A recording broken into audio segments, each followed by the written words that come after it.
Politique française, Jacques Chirac fête aujourd'hui le 5e anniversaire de son élection.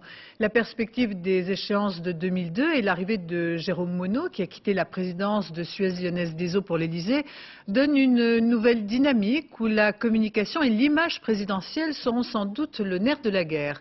Au moment où l'on reparle du quinquennat, retour sur ces années où tout commence place de la Concorde le 7 mai 1995. Véronique Saint-Olive. Euphorie de la victoire. Jacques Chirac vient d'être élu président de la République. Aujourd'hui, 5 ans plus tard, les images se bousculent comme les marques d'un septennat chahuté.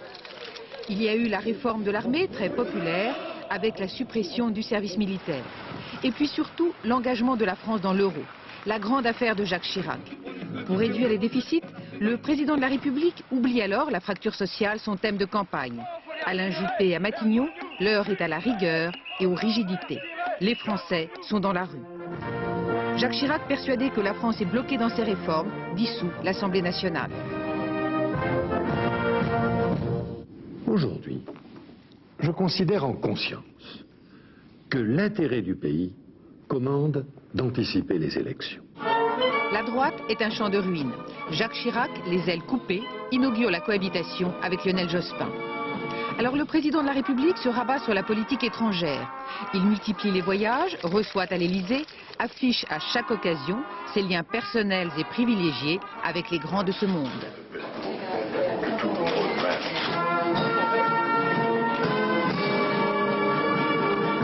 Mais les Français aiment la cohabitation et apprécient qu'à l'étranger, la France parle d'une seule voix.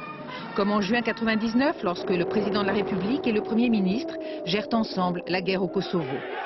Pourtant, cette belle harmonie se lézarde en février dernier, avec le voyage controversé de Lionel Jospin au Proche-Orient. L'événement tombe à pic pour Jacques Chirac dans son plan de reconquête. Lors de la Coupe du Monde, on avait déjà vu le président de la République s'associer à la victoire des Bleus, effaçant ainsi son image de loser. Ces voyages en province sont autant d'occasions pour lui de peaufiner son image d'homme chaleureux, sympathique, un homme comme les autres, qui veut moderniser la vie publique et qui ne croit plus aux décisions prises d'en haut. Il faut libérer toutes les énergies qui sont à l'œuvre dans notre pays. Et pour cela, faire de la démocratie locale le moteur d'une démocratie de participation. À 2 ans des présidentielles, le Premier ministre défend déjà son bilan. Le président de la République, lui, table sur sa relation personnelle avec les Français. Quand les Français vont faire leur choix au moment décisif, et quand ils vont évaluer l'action de Jacques Chirac, que vont-ils regarder?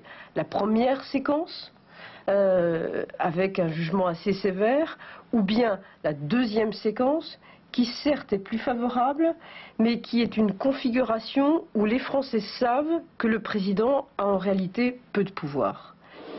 Aujourd'hui, le président de la République doit unifier son camp.